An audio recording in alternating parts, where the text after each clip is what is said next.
Kembali Anda ikuti Smart Happiness bersama Arfan Pradiansa.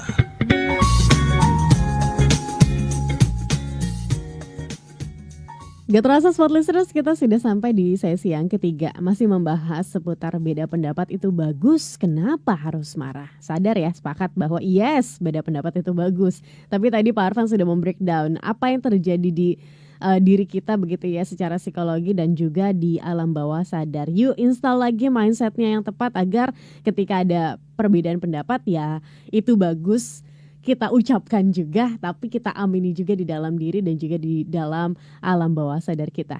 Nah, izin Pak Arfan untuk dijawab yang pertanyaan sebelumnya begitu ya. How to-nya ketika kita menyampaikan perbedaan pendapat ini, karena kadang nggak banyak orang bisa menerima. Yes, mungkin sudah diamini di alam bawah sadar, tapi penyampaiannya kurang tepat begitu kan ya. Hingga akhirnya muncullah argumentasi, perdebatan, malah jadi marah-marah. Gimana solusinya Pak Arfan? Silakan. Tadi Tasa menyebut satu kata yang menarik ya. Ketika kita berbeda pendapat itu kan kita adu argumen ya. Betul begitu ya? Betul. Adu argumen. Itu aja udah salah. Berarti kita melihat apa? Kalau adu argumen itu berarti apa? Seperti apa itu? Yang namanya perbedaan pendapat itu seperti apa? Saya menyampaikan apa yang saya yakini, kemudian pihak yang lain menyampaikan apa yang dia yakini. Dan ini kan kita punya argumen masing-masing begitu kan Pak Arfan? Kita punya argumen masing-masing. Jadi kita melekatkan argumen itu pada diri kita. Ya. Ini argumen ini punya saya. Padahal yang kita cari kan kebenaran, bukan argumen. Kebenaran itu kan kalau saya merasa bahwa apa yang Tasya katakan benar, ya itu bukan punya Tasya tuh, yang barusan diomongin itu bukan punya Tasya, itu punya saya juga, karena yang saya cari adalah kebenaran. Kan seringkali kita mengatakan argumen saya A, argumen kamu B. Karena saya mengatakan bahwa A itu adalah punya saya, maka saya akan mempertahankan apapun yang dikatakan orang lain mengenai argumen A itu. Karena saya merasa argumen A itu punya saya. Sehingga kalau Tasya mengatakan argumen itu salah, saya merasa saya yang salah. Padahal yang Tasya bilang bukan Pak Arfan yang salah, tapi argumennya. Tapi saya mengatakan, ini argumen saya. Tasya mengatakan, argumen saya B. Padahal B itu bukan punya Tasya. Karena ketika saya membuka diri saya, ternyata saya bilang, ini B ini bener nih. Berarti B itu bukan argumennya Tasya kan? B itu bukan punya Tasya. Tasya hanya mengatakan B. Kalau saya sepakat bahwa B ini kayaknya benar, saya udah mulai mikir-mikir. Boleh nggak kalau B itu buat saya? Saya bilang A, Tasya bilang B. Tapi A itu bukan punya saya. A itu adalah saya melihat sesuatu itu A. Tasya melihat sesuatu itu B. Tapi B itu bukan punya Tasya. Sehingga ketika kita melihat seperti itu, ketika A diserang, loh A itu bukan punya saya, kamu tidak sedang menyerang saya gitu. Bahkan saya juga bisa mengatakan, Tasya, argumen B itu punya kamu ya? Boleh nggak saya minta? Saya B juga soalnya gitu. Jadi B itu bukan punya Tasya, B itu punya kita sama-sama gitu. Kita lagi menentukan apa yang menjadi pencarian kita, eksplorasi kita. Maka namanya mestinya mindsetnya bukan adu argumen. Kata-kata adu argumen itu keluar dari mindset yang salah, bahwa kita sedang bersaing. Kan adu kekuatan kan, maksudnya kan, adu argumen apa? Adu kekuatan kan? Itu kan tanpa kita sadari loh itu. Itu kata-kata yang tanpa kita sadari, itu keluar dari alam bawah sadar kita itu. Ini kita sedang adu argumen. Kalau adu argumen, maka tugas kita adalah apa? Memenangkan argumen kita. Karena kita sedang adu argumen nih, berarti adu kuat gitu. Kan asumsinya itu kan tanpa kita sadari loh. Adu argumen berarti aku harus menunjukkan bahwa argumenku benar. Kita akan menutup diri dari orang lain, kita akan cari segala macam cara untuk membuat apa yang kita katakan itu kelihatan benar. Karena adu argumen itu, ujung dari adu adalah siapa yang lebih kuat. Adu panco, siapa yang lebih kuat. Adu apa lagi? Adu lari. Siapa yang lebih cepat? Adu kepintaran. Siapa yang lebih pinter? Itulah konsep yang namanya adu. Argumen itu bukan buat diadu. Nah, itu masalahnya itu. Argumen itu bukan buat diadu. Argumen itu adalah jejak-jejak yang kita lalui untuk bisa menemukan kebenaran. Bayangkan ya, kalau misalnya kita mau pergi ke sebuah tempat nih Tasya ya, ke sebuah tempat gitu. Ini kita lagi mendaki gunung nih kata kita ya, kita lagi mendaki gunung nih. Kita mau pergi lagi trekking. Kita mau pergi ke sebuah tempat, ke sebuah titik gitu. Titik itu katakanlah titik apa? Z gitu. Titik Z gitu. Kita mau pergi ke titik Z. Kemudian kita berjalan. Saya mengatakan yuk lewat jalan lewat sebelah kanan. Ternyata makin tersesat saya. Kita makin tersesat. Kemudian ada yang mengatakan, Pak jangan lewat kanan, Bapak harus lewat kiri. Nanti ada pohon di sana, lurus aja nanti kita belok kanan. Lah, itu kan harusnya kita ikutin aja kan, bukannya kita lawan kan, bukan ngadu konsepnya kan. Bukan mengadu siapa yang lebih pintar, siapa yang lebih benar, tetapi kita sedang mencari jalan untuk mencapai kebenaran. Kita sedang melakukan yang namanya eksplorasi. Ternyata cara yang saya lakukan, saya bilang belok kanan, ternyata makin membuat kita nggak ketemu-ketemu. Ada yang mengatakan, coba Pak, belok kiri. Ya kita coba dong belok kiri. Masa udah belok kanan nggak ketemu-ketemu, kita tetap berkeras mau belok kanan? Ya coba belok kiri. Belok kanan itu bukan punya saya. Jangan salah. Belok kanan itu bukan punya saya. Saya nggak harus mempertahankan itu. Belok kanan adalah cara yang saya pikir bisa mencapai tujuan. Ternyata dengan belok kanan nggak mencapai tujuan. Itu bukan punya saya. Silakan mau digugat boleh. Belok kiri Pak. Oke, kita belok kiri. Kita lihat sampai nggak ke tujuan kalau kita belok kiri. Karena belok kanan itu bukan punya saya dan belok kiri bukan punya kamu. Kamu cuma ngomong belok kiri, saya cuma ngomong belok kanan. Itu bukan pendapat, bukan harus diadu, bukan. Kita harus justru mengeksplor, mengikuti. Oke, saya udah bilang belok kanan. Ternyata kita nggak nyampe-nyampe nih. Kita nyasar nih. Udah setengah jam kita nyasar. Menurut kamu gimana? Belok kiri Pak? Ya udah. Ikutin aja belok kiri, kita explore. Kenapa? Karena kita mencari kebenaran. Karena kita pingin sampai di tempat. Nah itu kan mindset gitu. Jadi kalau orang itu pembelajar, seorang pembelajar itu dia akan senang dengan perbedaan. Karena dengan perbedaan itu dia belajar lebih banyak. Dan dia akan lebih cepat mencapai tujuan ketika dia belajar. Baik. Dan yang namanya pembelajar itu, orang yang pembelajar itu selalu punya mindset yang sangat solid dalam dirinya bahwa dia selalu tidak lengkap gitu. Selalu tidak lengkap. Orang yang marah itu Tasya selalu mengatakan, saya ini udah yang paling tahu. Saya ini udah belajar happiness 20 tahun lebih. Saya sudah melakukan membaca berbagai jurnal, berbagai penelitian, memberikan materi ke lebih dari 400 perusahaan. Saya yang paling tahu. Nah, itu sebetulnya jebakannya di situ gitu. Ketika kita ya sombong, merasa diri kita paling tahu. Bahwa saya tahu, ya. Bahwa saya tahu mengenai happiness, iya, karena saya sudah belajar. Tetapi pengetahuan saya itu belum apa-apa sebetulnya.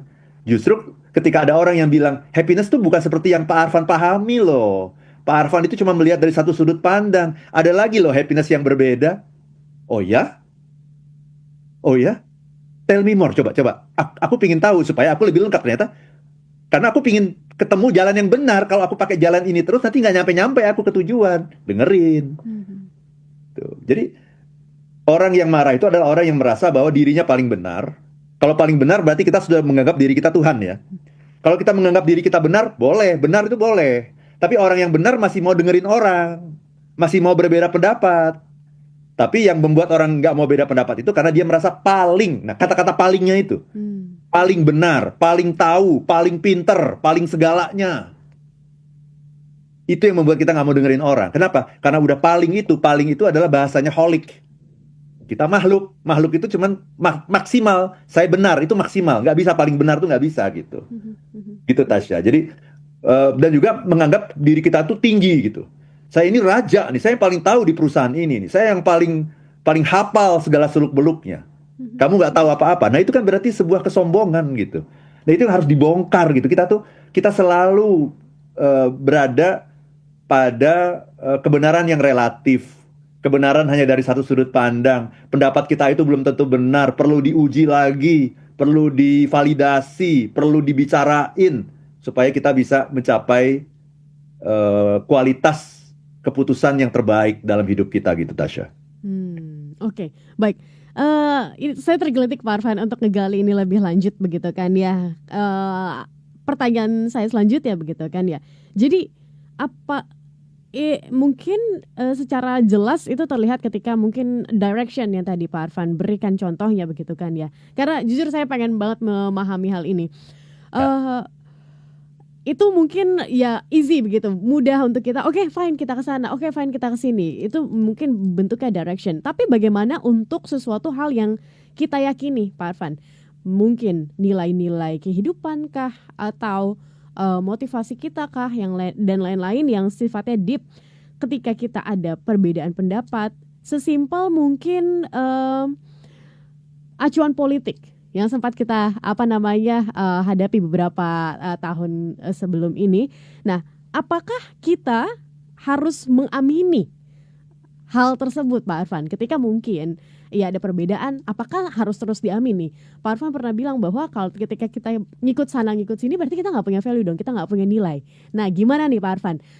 Kita baiknya bersikap begitu kan ya, dengan kita yang punya nilai, tapi ada perbedaan pendapat juga nih yang terjadi di sekitar kita. Kita jeda Pak Arfan untuk bahas di sesi selanjutnya. Sesi yang terakhir begitu ya Smart Listeners dalam program Smart Happiness. Beda pendapat itu bagus, kenapa harus marah? Kembali Anda ikuti Smart Happiness bersama Arfan Pradiansa. Sudah sampai di sesi yang terakhir Smart Listeners, perbincangannya makin menarik ya, dan makin kita mau tahu begitu bagaimana sebenarnya konsep dari perbedaan pendapat ini yang kita ijawantahkan tidak hanya di dalam mindset kita tapi juga tingkah laku kita begitu ya, agar nggak gampang tersurut, gampang marah-marah begitu kan ya di dalam kita bersosial. Namun sebelum itu Pak Arfan, tentu kita pengen lebih happy begitu ya di dalam diri kita, nggak gampang kesulut emosi dan memaksimalkan emosi mungkin yang kita punya. Marah-marah it's okay, tapi bisa dimaksimalkan. Nah, kita mau belajar Pak Arfan, gimana caranya? Terima kasih banyak Tasya. Ada 2 workshop yang akan kita selenggarakan di satu di bulan Juni, satu lagi di bulan Juli. Jadi dari jauh-jauh hari saya sudah sampaikan kepada teman-teman. Di bulan Juni nanti tanggal 11 Juni, jadi masih 1 bulan dari sekarang ya, tanggal 11 Juni itu hari Sabtu. Kita akan selenggarakan workshop itu offline ya. Offline nanti kita bertemu di Hotel Manhattan di Jalan Dr. Satrio di Kuningan, Jakarta. Judul workshopnya adalah Installing Optimism, itu di pagi hari. Jam 9 sampai 12 itu Installing Optimism. Kemudian jam 1 sampai jam 5 itu adalah Happiness in Difficult Times. Nah, jadi teman-teman boleh datang untuk satu workshop saja ya, yang pagi Installing Optimism. Selesai di situ, atau datang di sore hari Happiness in Difficult Times setelah makan siang gitu. Tapi kalau teman-teman datang dua-duanya, ada penawaran yang sangat menarik gitu. Harganya akan sangat spesial kalau datang dua-duanya. Jadi 1 hari cukup untuk 2 materi pelatihan gitu ya. Itu tanggal 11 Juni ya teman-teman ya. Kemudian di bulan Juli nanti tanggal 15 sampai 16 Juli hari Rabu dan Kamis kita juga ada workshop 2 hari ini full, jadi 16 jam bersama saya. Judulnya adalah Leading with Happiness. Biasanya kita lakukan di Fairmont, di Hotel Fairmont Senayan, tapi kali ini kita lakukan di Hotel Manhattan Jakarta di Jalan Dr. Satrio Kuningan Jakarta. Leading with Happiness. Ya, silakan teman-teman yang ingin mendaftar langsung lihat di Instagram saya, itu ada nomor teleponnya di sana. 0812 123 45 949. 0812 123 45 949. Dan juga bagi teman-teman yang belum memiliki buku ini, Life is Beautiful New Edition, sebuah jendela untuk melihat dunia, silakan juga ke Tokped@Arfan.pra. Tokopedia ya. Itu saja Tasya. Oke, baik. Silakan Pak Arfan, sebelum saya bacakan begitu ya respon dari Smart Listeners di kesempatan pagi hari ini yang cukup menarik. Mungkin boleh dijawab. Bagaimana? Apa tadi pertanyaannya? Soal value atau soal nilai okay. yang kita miliki ketika kita berbeda. Apakah kita harus mengamini atau ya harus tetap mempertahankan? Silakan. Itu bukan soal value ya. Kalau perbedaan pendapat itu bukan soal value, itu soal mencari jalan tadi. Kita lagi tersesat, kita ada di sebuah hutan gitu, kita tersesat gitu, kita nggak tahu mau kemana. Ya pilihannya mau ke kanan, mau ke kiri, mau ke depan, ke belakang, ke utara, ke selatan, ke barat, ke timur. Mhm. Menurut saya itu ke barat gitu.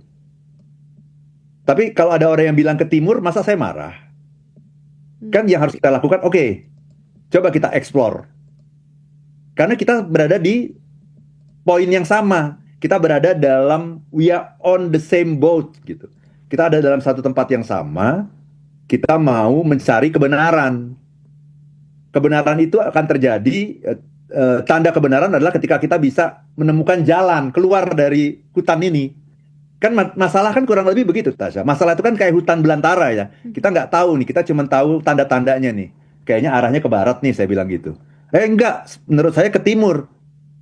Lah, kalau saya marah, berarti saya hanya mempertahankan pendapat saya. Itu orang bodoh namanya, orang yang marah itu. Yang harus kita lakukan apa? Ketika kita tersesat ya, oke, kamu bilang timur. Coba kita explore. Kenapa kamu bilang timur? Apa tanda-tandanya? Apa yang sudah kita lalui sejauh ini? Tadi kita lewat mana? Kan kita explore. Kalau dia bilang timur, saya bilang barat, kemudian saya tetap bersikeras barat, dia tetap bersikeras timur, dan gak ada yang mau mendengar, berarti itu kita sedang adu argumen. Kalau adu argumen berarti kita berada di tempat yang berbeda. Berarti sebetulnya kepentingan kita berbeda. Kalau kita ada di tempat yang sama, nih kita lagi 5 orang tersesat di dalam sebuah hutan belantara, yang satu bilang barat, yang satu bilang timur, yang satu bilang utara, yang satu bilang selatan. Ayo kita explore semuanya, nggak harus marah. Dan timur itu bukan punya kamu. Saya juga bisa mau ke timur juga gitu. Barat itu bukan punya saya. Mentang-mentang saya yang ngomong mau ke barat, bukan berarti barat itu punya saya.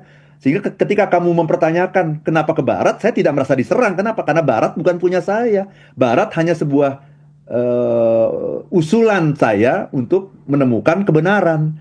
Yang kita cari adalah kebenaran, bukan kemenangan. Nah itu, orang yang adu argumen itu, ketika kita berbeda pendapat, ayo adu argumen. Berarti apa? Saya akan pertahankan diri saya. Saya akan buktikan bahwa saya menang. Saya akan buktikan bahwa saya benar. Saya akan buktikan bahwa kamu salah. Saya akan buktikan bahwa kamu picik. Wah, udah jauh sekali gitu.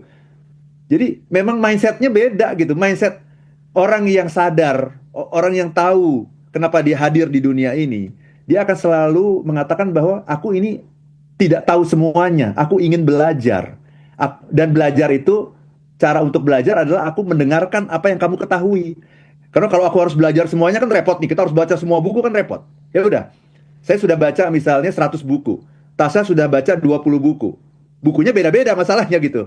Ya saya bilang, daripada saya baca 20 buku yang sudah Tasya baca, mendingan Tasya rangkum aja deh, coba Tasya sampaikan kepada saya, buku yang sudah Tasya baca itu isinya tentang apa? Siapa tahu itu bisa membuat kita, menolong kita untuk keluar dari hutan belantara ini.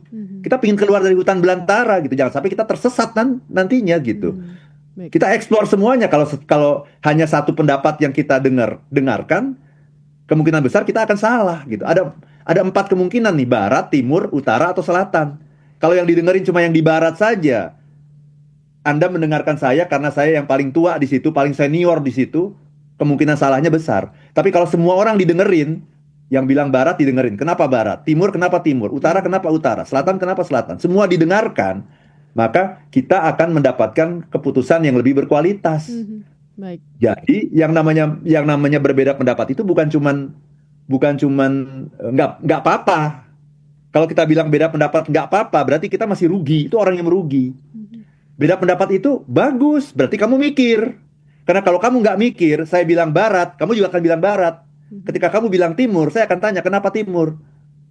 Dan ketika kamu bilang sesuatu yang berbeda dengan yang saya bilang, itu menunjukkan kamu mikir.